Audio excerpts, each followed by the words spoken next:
uh, it's very sci-fi, very kind of alien, very kind of old tech.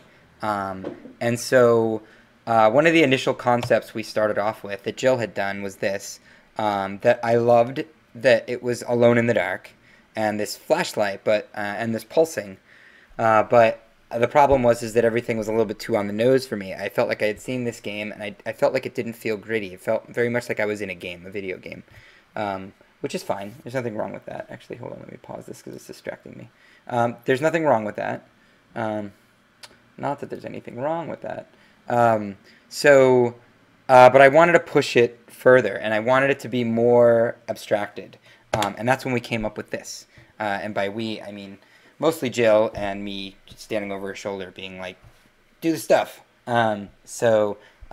Basically, a motif for this entire game is that there is a layer of abstraction between you and what you're doing. There's a layer of technology that's a crappy layer of technology. And that's your eyes and your ears to the world. And you're going to see this again when we get to the audio, is that everything is about adding this layer of abstraction between you and what you're doing. And I think that creates this sense of isolation, and that creates this sense of reality to me.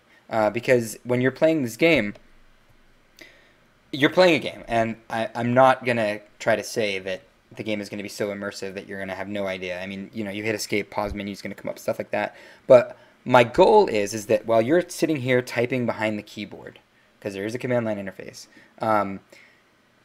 you feel like you are the guy behind the screen typing on the keyboard. Like, I don't want to do a reveal of your hand or the inside of the cockpit or anything like that. It's like you're sitting at your laptop, and that is your interface to these drones. And so as such, I wanted something that I feel like might be, if I had a command line interface, what would that look like? And something like this, where I'm getting back clearly, you know, the scan lines add into this whole monitor effect, but then this is very much like a data visualization effect to me. It's either really crap video or the computer is trying to model what it sees based on how the light or whatever sensor it's sending out interacts with it.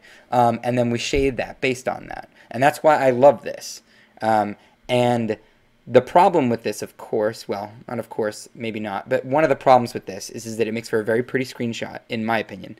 But I think I would throw up if I played a game that looked like this for about a half an hour. Just because the sense of motion and all that stuff I think would be a little bit too disorienting. So the thought process was always if we could try to find a middle ground between these two. And I think there's a collision that's happening. The collision that's happening is between yes, crappy technology. So the division that's happening is between the monitor that you're looking at and the data representation. So one thing is that currently in the game, and let me see if I can't pull up some quick footage of the game. I'm ill-prepared at the moment. Hold on. Let me see if I can find footage of the game right now.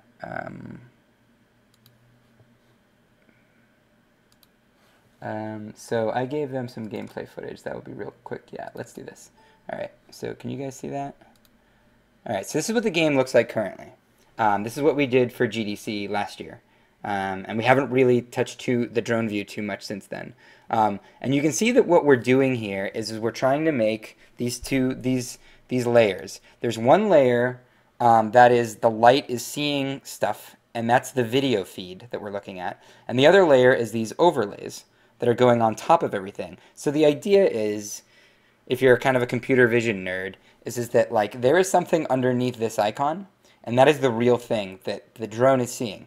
And I am seeing it underneath this overlay because it's as if there's a video camera hovering above the drone.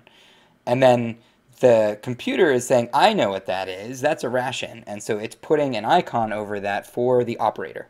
And so that's why we have such stark contrast with these vector graphics that are really bright and clean, and then the muddy video. And so that seemed like it was really cool, and it's really atmospheric. It definitely gives you that whole alone in the dark kind of vibe. And that worked for GDC, because all I wanted for GDC really last year was just to show when people are playing, at least to have a feel that I am, alone in the dark and stuff like that. And we mess up the video and do some effects on that. The problem is there's this video feed look that we have going right now, which I think is cool. But originally, I wanted this data visualization look, which is more akin to what we had here. So. And these two things start to fight, and you'll see that later on. You see how this does have this effect that the scanner or a light is emitting, but it still looks like a data visualization? So that's kind of like the holy grail, if we could find something like this that wasn't going to make people throw up. And so what we started to do is we started to say, all right, how can we approximate this, and how can we use some other footage? So one of the things that Jill and Brendan started doing is looking at some... Jill does this cool thing with robots, where Twitch controls robots, and so she's been doing a lot of stuff dealing with how robots see the world. And that's kind of fun, because I can joke around that all that work is just simply research for Duskers, though I'm not going to fund it. However, so when you start looking at the way that, robots see the world, you start to see all these cool images where they do these things. Basically, you get these rough outlines of things where they're painting dots. Here, let me see if I can find a good one. So where for every sample point, you're going to get a dot. And then usually there's some kind of, there's a reconstruction that's going on, and then they apply a texture to it or whatever that you probably see. Let me see if I can find an example of that here, where they're kind of applying the texture from the video back to it. But that adds too realistic of a look. So, but I do love these images where it's like, all right, you can clearly tell that that is like a data set that the drone is sending back to us. Sorry, I'm gonna just real quick. Okay, so I'm kind of in love with that idea. And then how can we do that quickly in the engine, because I'm not willing to dedicate a ton of time to development of this look, because we are indie and we only have so much budget and we only have so much time to make this game. So and every game is pretty much sort of under those constraints, right? So how do we kind of approximate that? So we started playing around with it a little bit, and we're just at the very early stages of this. And we've already run into some interesting problems, which I think is pretty cool. Because problems are cool, in my opinion, anyway. So let's take a quick look at like just these dots. So we started with these dots. Jeremy was just doing a simple... Wow, the artifacting makes it look kind of cooler. Here, let me see if you guys are seeing what I'm seeing. So we started with this notion of these dots. One thing that was really clear is that we have like a lot of detail. Like this is a lot of dots, and we have a lot of detail, and it's clear that there is a light emitting, because what used to be cool. What used to be cool is this bloom effect that we would get. Not really a bloom, but this like, yeah, I guess kind of a bloom, where the where the light hits and it's really intense right in front of it. But that's not really working right now, because we're trying to not make it seem just like a light. But we're still trying to use the light so we get cool shadows in the data. So what he was doing is he was like, all right, how about if we decided, instead of taking the light's intensity, if we could say, hey, if you didn't hit a cool object that's really interesting to us, like a normal or something like that might cast a shadow or have an edge, let's just filter all those and say, all right, all those are going to be the same value. And so to do that, I think we did this. Yeah, so here you can kind of see that everything is just green dots, and then you see these slight edges. So one of the problems is that you realize, and this happened in DreamWorks all the time, is that you create a test shot that isn't a good test shot. Because right now we haven't populated this environment with a lot of stuff. We have a lot of ground tiles with normal textures. And so the good news of this is that you can start to see... And one other thing to note, this is very early. Oh, I guess you guys can't see most of this image. There. This is very early. So what you have to understand is when you put together an effect, there are layers to an effect. So what you have to be able to see is like, yeah, this looks like butt. I understand. Like, this isn't cool, and this isn't how the game is going to eventually look. But what you have to do is you have to start to visualize, all right, once we add noise, once we make it so that maybe when you scan one way, the dots start to fade and decay to represent that they're stale data, and new ones pop on and stuff like that. So all we're doing right now is just exploring. We're just trying to see what this might look like. So one of the things that you can see is you can start to see these lines, these black lines, where dots weren't registered because there was zero intensity. And that's cool because you're starting to get some detail, but again, you can't see everything. And I think that's part of the purpose of this, is to, I kind of want to talk about like art direction and audio direction from my viewpoint. But one of the key things to me is to not direct results, to not say, I want this exact thing. It's more, I want this feeling. And one of the main stakes that I've put in the ground is I want a sense that you kind of know what you're looking at, but you're not entirely sure. And so I feel like right now with these grates, it's like, oh, maybe that's like, those are tiles, maybe that's a pipe, or what, I don't really know exactly what this is. So it's starting to get that. And you can see these little red hits where it's hitting some edges of something. And so what we need is we need objects in the room. That's where like normals are creating a different level of light intensity. And so we need stuff in the room. So it's clear that this isn't a good example scene. And so we're going to chuck some of that stuff in. That's kind of, oh, and check this out. This is a new drone outline, which is cool because we're starting to add in, different size and shape drones. Well, pretty much different shape drones. What's up, Jacob? Sorry, I haven't been looking over at the chat. I'm kind of juggling screens here.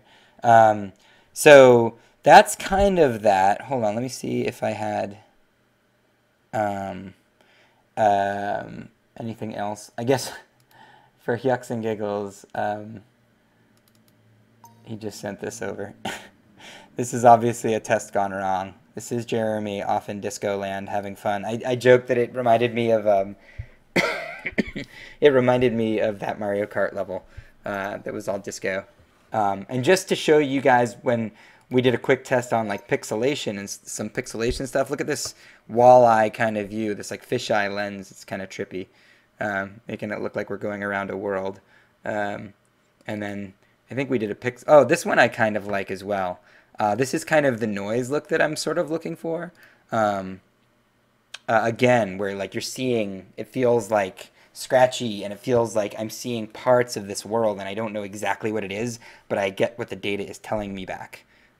So if you can imagine this being sort of closer to a look, and the dots being closer to the data visualization, and somehow kind of starting to wrap these things in together. This was just a quick thing we were playing with. We didn't want to do like a highly, pixelated look and stuff like that, but we could use that as a basis to distort things and create other things. So we were just kind of playing around with that with the shaders.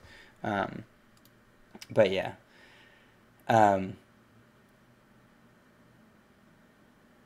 Yeah.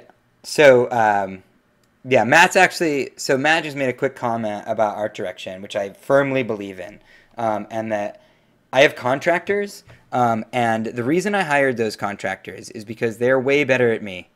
They're way better than me at what they do, and I don't do what they do for a living. Otherwise, I would do it myself.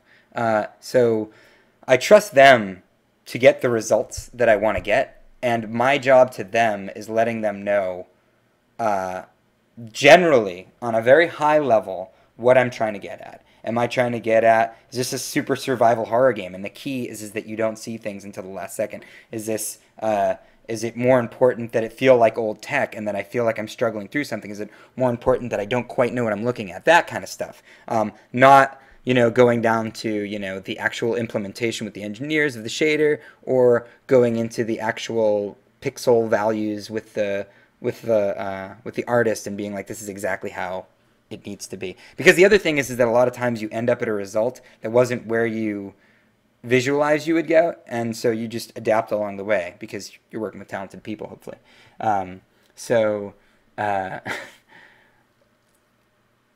Yeah. So that's that. That's quickly that stuff. And then let me really quickly.